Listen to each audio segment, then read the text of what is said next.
against humanity. Tulad nito ang score ng anak o tinalo nito ang score ng anak na si VP Sara na 50% at ang 32% rating ni Pangulong Bongbong Marcos. ICC, manood kayo ng balita. Yung 13.6, ilan lang yan? 28.6. Yung Duterte supporter, 40. Oo, sabihin natin 40 na lang. Huwag mo isama yung 1. Wala pa rin, di ba? Kaya totoo yung trust rating ay hinahanap ng mga tao sa mga Duterte. Banyo. So, paano magkakaroon ng jurisdiction pa sila? Tapos na sila. Kaya yung dalawang constitutional issues na yun, pag yun na-resolve against the respondents, hindi tuloy ang impeachment. At pag natuloy naman ang impeachment, wala namang kaibibidensya. Pinuliti ka lang nila si Inday Sara. Yes. Good morning mga kasama. Nandito na naman si Kuya Goods nagbabalik. At syempre, kung di ka pa nakasubscribe, pa-subscribe na lang po at hit mo na rin yung bell para lagi kang updated sa ating mga video. Panelo, naniniwala, Atty. Sal Panelo, naniniwala na si Bongit ang involved dito sa impeachment. Nako. Kayo ho ba? Naniniwala kayo? Agapan nyo kagad. I-type nyo sa comment section. At disqualification ng dalawang ICC judge dyan sa The Hague. Tinutula ng ICC prosecutor. Bakit? Mamaya, abangan natin yan sa kalagitnaan ng video. At napahiya na. Ito si Bongit-ngit. Pinahiya ni Donald Trump. Hindi talaga si Pilipinas. Bakit? Alam nyo naman. Sa panahon ni Tatay Digong, napakaganda. Napakaganda. Maraming takot. Maraming hindi gumagawa ng mga pandudurobo. At sa gabi, madalang lang talaga yung mga gising. Ngayon, wala. Sandamakmak. Ultimo BGC. BGC na yan, mga kasama. Talamak na rin ang pandudurobo. Bakit? Pangit ang namumuno eh. Diba? Kung okay sana ang namumuno at nasa ayos, pagaya ng kay Tatay Digong, maayos. Wala eh. Parang walang pakialam eh. Nakalike ka na ba? Like mo muna yung video natin para pag-usap-usapan natin dito at bigyan natin reaksyon. Kung ano yung mga bagay-bagay na hindi nyo pa alam. Isang like, isang share.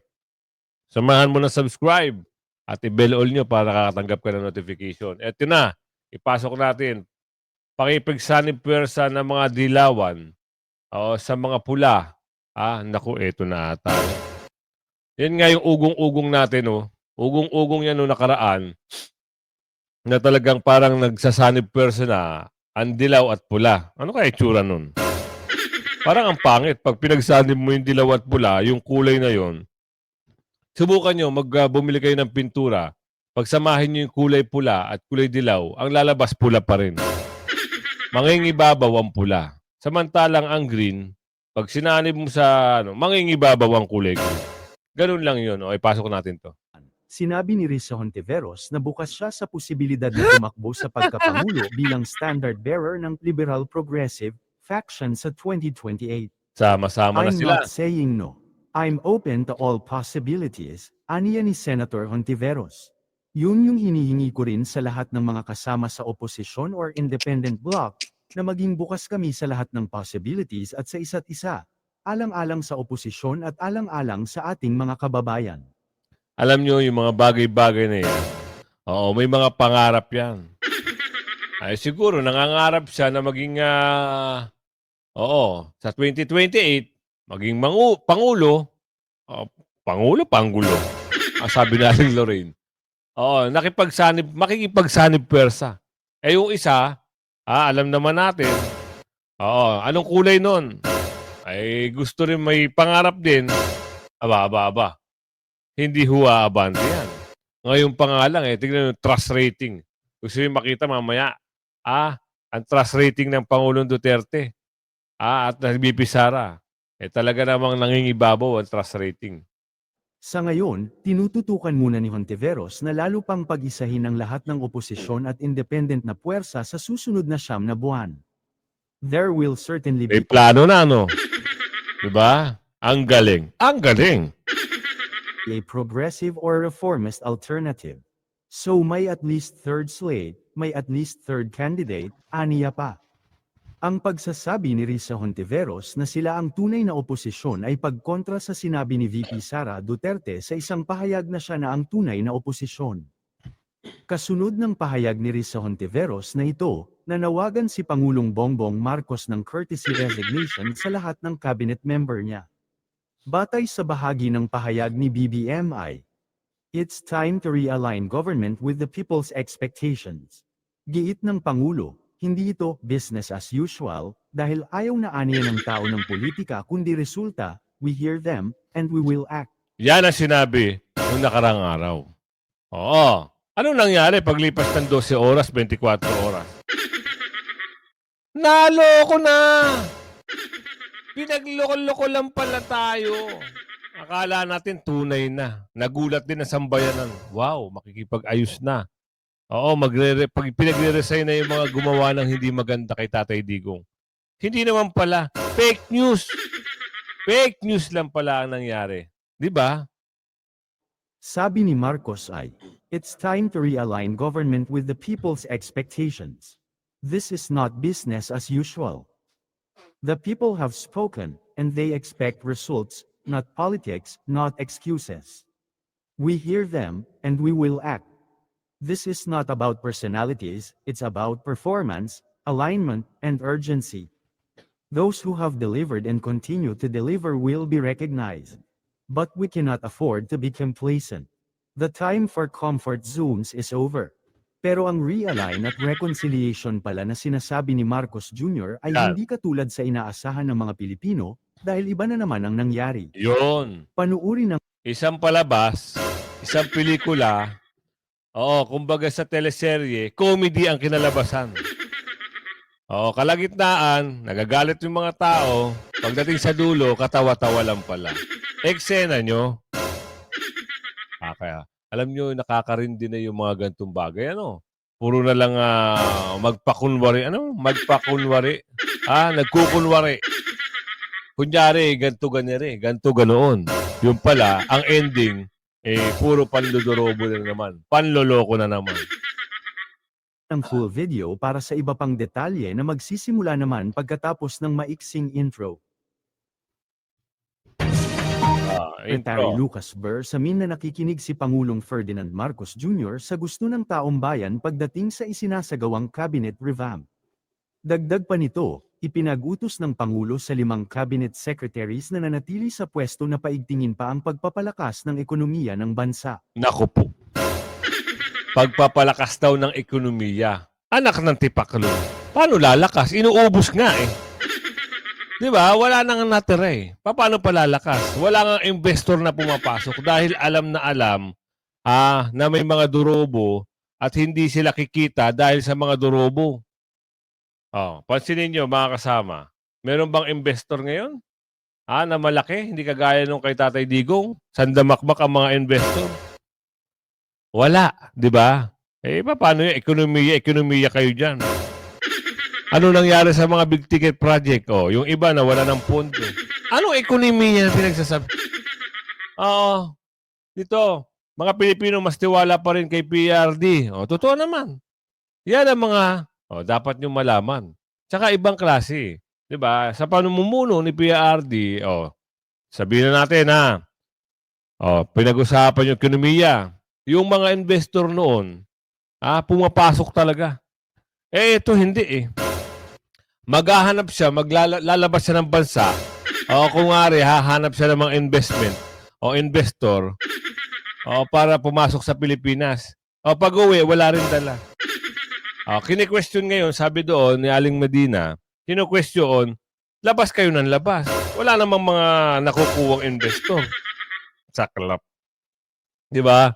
Kaya ito nasabi dito, mas tiwala pa ang mga tao kay dating Pangulong Duterte o kay Pangulong Duterte kaysa dito sa nakaupo naman. Palamuti ang sabi ni Aling Lorraine. Palamuti na lang ata. Pasok natin to. Dating Pangulong Rodrigo Duterte pa rin ang pinagkakatiwalaan ng mga Pinoy. Di Yan ba? ayon sa bagong Pulse Asia Survey, nasa 63% ang trust rating ni FPRRD na nasa kamay ng ICC sa ngayon dahil sa kasong crimes against humanity. Tulad nito ang score ng anak o tinalo nito ang score ng anak na si VP Sara na 50% at ang 32% rating ni Pangulong Bongbong Marcos. ICC, manood kayo ng balita. Tignan nyo ang trust rating. Trust rating. Maraming nagtitiwala sa dating Pangulo. Kumpara dito sa 32%.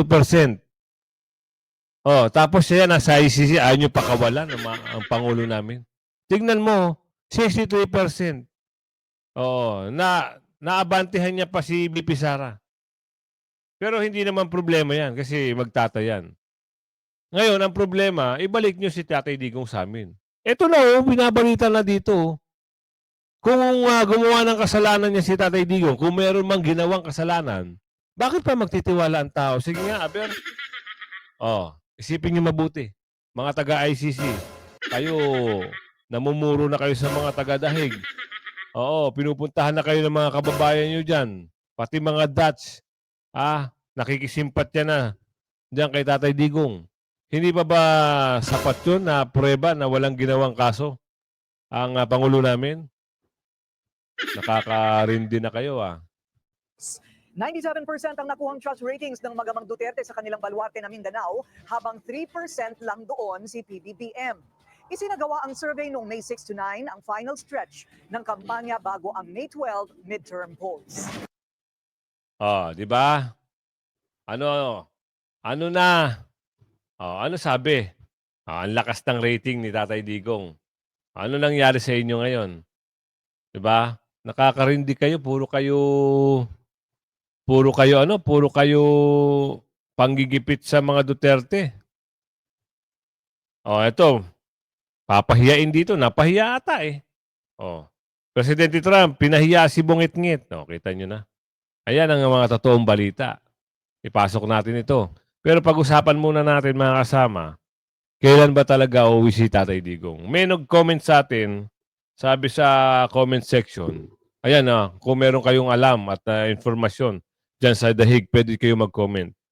Ang sabi sa comment sa atin, Kuya Goods, meron ditong balita, mas maganda pang araw si Tatay Digong, dito muna. Kasi, kung dyan, baka gawan lang ng paraan. Baka hindi maganda, gawa ng kwento. Kagaya nung nangyari doon sa, yung pagkababa ng eroplano. Alam nyo na, yung sinasabi natin, baka ganun daw. Kaya sabi, mas maganda na muna dito. Pagbaba niya mga yan, mga bakulaw dyan, saka pabalikin. Si Tatay Digong kasi 80 years old na mga kasama. Ang maganda doon, sa Davao ibaba, hindi dyan sa Maynila. Sa Davao siya para, halimbawa, may nag-iisip ng ganung bagay, anak ng tipaklong. Safe si Tatay Digong. Ito ay comment lang naman. Napapag-usapan nila sa comment section. At maganda, siyempre, suportahan talaga natin ang mga Duterte. Ito, sino napahiya dito? Mukhang pati ang US government ay alam ang mga nangyayari sa gobyerno ng Pilipinas. Diba? Tila maging sila ay hindi naniniwala na bumaba ang crime rate sa Pilipinas. Diba? Ang US government kasi ay nag-issue ng travel warning sa Pilipinas. Ayon sa Mindanao Times, breaking, the US government has issued a travel warning for the Philippines, cautioning American citizens about potential risks such as crime, civil unrest, and violent crimes. The U.S. travel advisory comes amid reports of high-profile crimes in the Philippines, contradicting the authorities' claim of a 23.13% drop in Napag-usapan na rin itong bagay-bagay na ito. Talaga naman talamak na nangyayari ngayon, mga kasama. Biruin mo, Biruin mo. BGC. Sandamakmak ang mga problema. Nakita nyo naman. Bantay sarado yan. Bakit may mga ganung bagay? Wala na kasing takot, mga kasama. Hindi kagaya noon kay Tatay Digong, pag narinig ang pangalan Duterte, nangangatal na. Takot na takot na. 'Di ba? O, nagtago nga sa bundok yung mga kumakain ng candy. O, nagigets nyo ba? Yung mga gumagamit ng illegal na candy na wala anong panahon ni Tatay Digong. At yung mga nandudurobo sa gabi, yung mga namimitas ng kwintas, nawala din yan. O yung cellphone, yung mga namimitas na cellphone. O, di ba? Tumahimik din sila. O yung mga sa gabi, yung mga nang dadap-dap. O, di ba? Wala din sila. Ang ganda. Ang ganda talaga ng mga ginawa ni Tatay Digong sa Pilipinas. Tapos sasabihin nyo, wow, sasabihin nyo siya ang punot dulo ng kaguluhan. Marami siyang pinaano. Wow. Puro gawa-gawa nyo. Lahat lang yan, mga istoryahin nyo. Lahat lang yan, pamumulitika. Ngayon, pinalaki nyo. Ginawa nyo ng kwento. Oo, umarkila pa kayo ng aso. Na laging tumatahol-tahol. Nangyari, talo. Kilala nyo na yun. Yun, mahilig tumahol. Ngayon, wala na ng papel. Hahanap na naman siguro ng eksena para makaipon. Babayaran na naman yung malamang eh. Kahit gumastos pa siya ng malaki sa... kahit binayaran siya ng malaki para tumakbong dyan sa kalokohan. Talo. Nangyari. Talo, di ba? Ngayon, eto, sasabihin ni, maganda raw ang pamumulo ngayon. Saan banda? Sandamakmak nga yung mga, kita nyo, nung panahon ni Tatay Digong, ibang klase. Maganda talaga, malinis. Ngayon, magsalita lang, wala na, windang-windang na, hindi alam kung ano yung pinagsasabi. Di ba? Pag nag-speech, hindi malaman kung ano sasabihin. In Metro Manila's crime rate from November 23, 2024 to May 23, 2025. Komento ng DDS si Rob Rances, naku, US government, lagot kayo sa PNP. Fake news ang basihan nyo. Kasi according to PNP stats, mababa ang crime rate sa Pilipinas under Marcos Jr. administration. Kaya naman grabe ang mga naglalabas na survey. Talagang litaw na litaw ang domination ng kagustuhan ng mga tao na magkaroon muli ng Duterte-style governance. Doon. Grabe ang mga naglalabas na survey. Talagang litaw na litaw ang domination ng kagustuhan ng mga tao na magkaroon muli ng Duterte-style governance. Tama. I'm sure tamed pa yung result. Duterte pa rin ang pinipili. On the top of the survey, may mga Duterte supporters pa na real silent supporters. Yung hindi sasagot na DDS sila, pero boboto kung nasaan ang Duterte. Naaalala nyo, yung WRN survey na may 31.4%. Hindi daw sila maka-Duterte, maka-Marcos, or naka-yellow pink.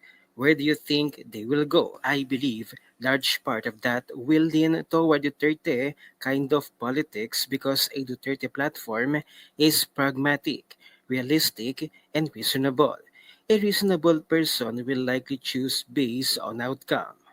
Also remember, Ate MJ, she would not consider herself as DDS per se. Kita nyo? Ilang porsyento? Ito yung napag-usapan na natin ng nakaraang vlog, di ba? Ilan ang porsyento ni Tatay Digong dito? 40.1%. Ilan ng kulay pink? 13.6%. Ilan ang pula? 15%. Pag pinagsama mo yung pula sa yung 13.6, ilan lang yan? 28.6. Yung Duterte supporter, 40. Sabihin natin 40 na lang. Huwag mo isama yung 1. Wala pa rin, di ba? Kaya totoo yung trust rating ay hinahanap ng mga tao sa mga Duterte. Kahit saan. Sabihin nyo sa akin kung nagpe-fake news ako. Kahit yung mga taga-OFW. Yung OFW, talungin nyo sila. Hinahanap nila yung ano ni Tatay Digong. Yung panunungkulan. Nakakamiss kasi. Kahit sa mo anggulo tignan, wala naman nakagawa na ibang pangulo noon, kundi si Tatay Digong lang. Kasi, totoong nagserbisyo siya. Hindi siya nangurap. Alam niyo yung mga nagsiservisyo ngayon, kaya lang naman tumatakbo yan. Dahil dyan sa mga, sa kaban. Yan lang ang hinihintay niyan. Yan lang ang gusto niyang laging kapalit. Bakit ba lumalaban yan at umuubos ng mga milyon-milyon para sa botohan na yan? Oo, kasi meron in return. Oo, 'di ba? Ang galing, ang galing. Mas malaki pa ang makukuha nila kaysa doon sa ilalabas nila. Oo, triple. 'Di ba? Tubong lugaw ika nga.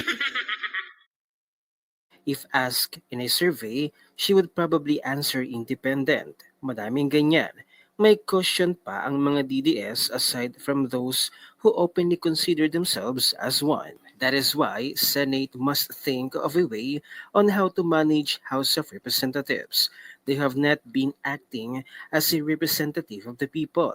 It is time to emasculate the power of a congressman. Laking sampal nga ang Yan. isinumiting travel warning ng US government sa Pilipinas.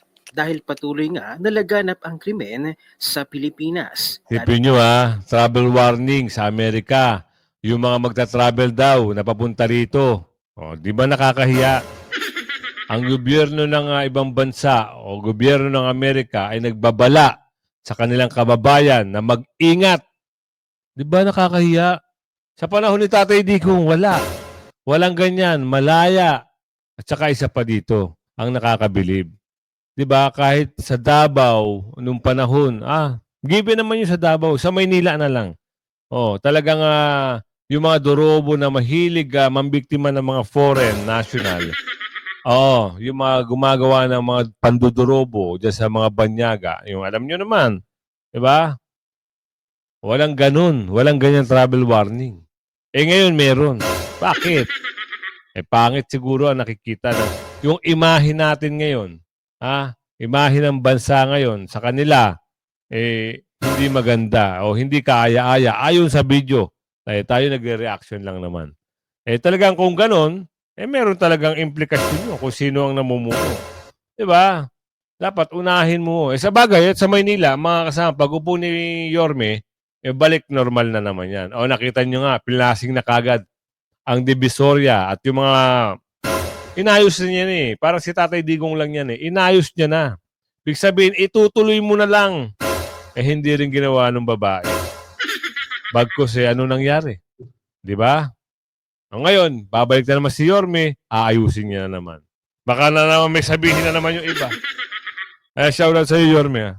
Lalong-lalo na sa Metro Manila na Yun. siyang binigyan ng comment at reaksyon ni Mr. Will Talker. Panoorin natin ang buong video. Ito ang nakaka-proud. Basahin natin. Breaking. Yeah. The US government has issued a travel warning for the Philippines, cautioning American citizens about potential risks such as crime, civil unrest, killing, and violent crimes. The US travel advisory comes amid reports of high-profile crimes in the Philippines, contradicting the authorities' claim of a 23.13% drop in Metro Manila crime rate from November 23, 2024 to May 23, 2025. Kita nyo, ang haba. Ang haba ng travel warning. Ay, pasensya na ho kayo Pero, ayan ang impression ng ibang bansa sa gobyerno natin ngayon. Diba? Kung maganda ang pamumuno ng namumuno, wala namang ganyan. Hindi naman magiging ganyan yung ibang bansa. Specific kung anong bansa yan, mayroong mga pangalan, American citizen. Kung saan man yan, sa Amerika yan. Diba? Ito, hiniling na disqualification sa dalawang ICC judge sa kaso pero tinutulan ng ICC. Bakit? Ito kasing dalawa na to, yung dalawang prosecutor na to, kilalang-kilala na to. Kilalang-kilala na to dati. Sila yung nagkaroon ng boses para, imbestigahan. Ito na magbabalita sa inyo, mga kasama. Tinutulan ng Office of the Prosecutor na International Criminal Court o ICC ang hiling ng Nako, ayan yung nakikita dati sa Oo. Naku, magkano kayo? Ito yung nakita ata ito, napicturean, magkakasama sila Tama lang na disqualify yan. Palitan nyo ng ibang yan. Ibang judges yan. Palitan nyo para fair ang laban. Oo, dito parang hindi nyo pa nakikita yung trust rating ni Tatay Digong namin? Hindi nyo pa napapanood sa balita, sa Bilyonaryo Channel? O manood ho kayo, mga judges ng ICC, manood ho kayo ha. Alamin nyo yung totoo sa hindi totoo. Alamin nyo yung invento sa mga bagay-bagay na dapat nyo malaman. Ang Tatay Digong namin ay tapat na tao. Di ba? Magtanong kayo isa-isa sa buong Pilipinas. Wag ho sa mga 2, 3 o 5. Alam naman natin. Yung kalaban, gagawa ng paraan. Pagdating sa 2028 election, magkano? Yan ang tanong ni Aling Ledesma. Legal team ni dating Pangulong Rodrigo Duterte na ma-disqualify ang 2 ICC judge sa paghawak sa kaso nito. Kaugnay ito sa request ng lead counsel ng dating Pangulo na si Nicolas Kaufman na i-disqualify sina Judges Rain Alapini Gansu at Maria del Socorro Flores Liera ng ICC Naku, kaano kaya? Pre-Trial Chamber 1 upang sumali sa pagresolba sa kwestiyon sa jurisdiction ng korte sa kaso ni Duterte. Katwiran ni Kaufman, may dati na kasing paninindigan sa issue ang 2 West dahil sila ang nagbigay ng pahintulot na imbestigahan ng ICC ang sitwasyon sa Pilipinas noong 2021 at 2023. Sila pala yung mga nagpahintulot. Malamang sa buwat to. Malamang sa malamang. Ang tanong, how much is the na? Whoop. Yan ang tanungan ni Aling Ledema. 'Di ba? Kayo mga kasama, comment kayo sa comment section na. Sabi lang dapat ba palitan ito? Siyempre, Kuya Goods, kasi yan lang yung mga gagawa para patagalin o talagang ipakulong si Tatay Digong. Hindi namin na. Kayo bahala. Pero ito, kailangan to. Hindi na ho yan magiging judges. Alisin yan. Maghanap kayo ng iba. Yung totoo Yung totoo, hindi yung nagbabalat kayo dahil sa kwarta o kahon. Diba? Baka mamaya natapalan Kano kaya ang dollar kaya o peso? Sabi ni Aling Marian. Aling Marie, hindi natin alam. Baka dollar yan. Peso wala namang ano yan. Pero kung itatapat sa dollar, yung presyo, baka. Kaso, kahit na, tanggalin yan para wala nang masyadong tanong-tanong, tanggalin. At ano pa yung mga pag-uusap mamaya, si Atty. Sal, alamin natin kung ano yung kanyang pahayag. May kinalaman ba si Bonget Ngit? Involved ba si Bonget Ngit sa pagka-impeachment o impeachment ni Wiwi Sara? Kayo ang sumagot niyan maya-maya. Pero sa akin, opinion ko, palagay ko, oo. Kasi kung ikaw ay hindi mo gustuhan na impeach yung busy mo, gagawa ka ng paraan. Parang ginawa ni Tatay Digong dati. Gagawa ka ng paraan. Gagawa ka ng paraan para hindi ma-impeach. Ikaw yung ikaw ang namumuno. Nasa iyo ang lahat ng utos, pwedeng sundin. Utos mo, pwedeng sundin yan. Walang babali niyan. Utusan mo lang yan. Tigilan nyo na yung impeachment na yan. Walang mangyayari dyan. Tapos, ganun lang dapat. Eto, kwento natin dito. Now let's talk to former Presidential Legal Counsel Attorney Salvador Panelo. Good morning, Attorney. Thank you for joining us again. Morning. Good morning. Good morning to the both of you. Okay, attorney, yun lang po. Paki-explain na lang po yung context po ng sinasabi po ninyo regarding po the impeachment case against Vice President Sara on the event po na dun po sa legal issues po pala muna. Kasi, di ba, may nakabinbin sa Korte Suprema. Kini-question nila, bakit yung pang-apat na complaint ang tinasmit? Kasi dapat yung una. Kasi pang-apat, you violate the constitutional requirement. Then you can only file one impeachment complaint within a year. Apart from that, may problema pa sila dun sa House of Representatives kasi hindi naman continuing body yun. So, paano magkakaroon ng jurisdiction pa sila? Tapos na Kaya yung dalawang constitutional issues na yun, pag yun na-resolve against the respondents, hindi tuloy ang impeachment. At pag natuloy naman ang impeachment, wala namang ebidensya. Pinolitical lang nila si Inday Sara. Yung confidential funds na yun, cannot even imagine how you can sue her on ground mo, confidential funds, when the notice of disallowance has not even become final. So, kung gagawing ebidensya, kaya mulat sa poll, sinasabi ko na talagang ang goal nyo lang, tanggalin si Inday Sara sa 2028 bilang kandidato sa Panguluhan. Kasi pag na-convict ninyo, perpetual disqualification. Di matatanggal siya. Kaya nila nilusod yan. Ang problema nila ngayon, nagsalita ang taong bayan. Unang-una, nung kinontra ng Iglesia ni Cristo at maraming sumama sa kanila sa pagkontra nila sa impeachment. 3 milyon ang inabot all over the Philippines. Pangatlo, pinakita ng taong bayan sa pamamagitan ng balota. Mabuti nga, balota ang pinadaan nila sa pagkontra, sa pagtanggi, pagtutol, pagprotesta. Yung galit nila, pinadaan nila. Bumagsak lahat. Yung mga tarang kumontra sa mga Duterte, yung mga umapi, yung mga lumabag sa kanilang karapatan. Kaya may problema sila doon. Kaya ever since, sinasabi ko na, regardless of the outcome of the elections, yung mga senador na yan, maliban siguro sa isa, dalawa, at panatik kontra sa mga Duterte, titingnan nila ang pulso ng bayan. At ang pulso ng bayan ngayon ay kontra sa impeachment. Iyan ang isa sa mga dahilan kung bakit bumagsak ang lahat na lumantad na kontra sa mga Duterte. Maliban pa na mas malaking bahagi yung ginawa nilang pag-arestong illegal at pagsuko nila sa katawan ng Presidente Duterte. Tama. Sa Hague, talagang pinakita ng taong bayan, ayaw nila yung ginagawa ng gobyerno nito. Kaya kahit na sino ang manalo, sabi ko, titingnan ng mga senador kung ano ang pulso ng bayan. Pag ang pulso ng bayan ayaw sa impeachment at ang nakikita naman natin na mismong resulta ng eleksyon ay pinakita na ayaw nila, yung mga yan, siguradong hindi ko kontra yan kay Inday Sara. Boboto yan pabor sa pag-dismiss at pag-absuelto sa kanya. Sapagkat they will not risk their political future plan 2028. Tama. Yan ang kita nyo. Tama lahat ng sinasabi dito ni Atty. Rizal Panielo. Oo. Sino ba ang may dahilan yan para na alam nyo na, kasi may mga pangarap yung mga senador na yan sa 2028 eh. Posible na ibasura na yung impeachment na yan. At doon naman sa nag-initiate na impeachment na yan, nagsulong, wait, there's more na lang. Yung mga kaliwa nga eh. Ngayon, ngaw na ngaw eh. Bakit? Talo. O yan mga kasama, kung umabot ka man sa video na ito, sabihin mo kung hanggang nasaan ka ngayon, shoutout sa'yo. At May 27, si VP Sara nasa Qatar yan. Antabayanan natin at bibigyan natin ng reaction yan pag nagkaroon na ng video.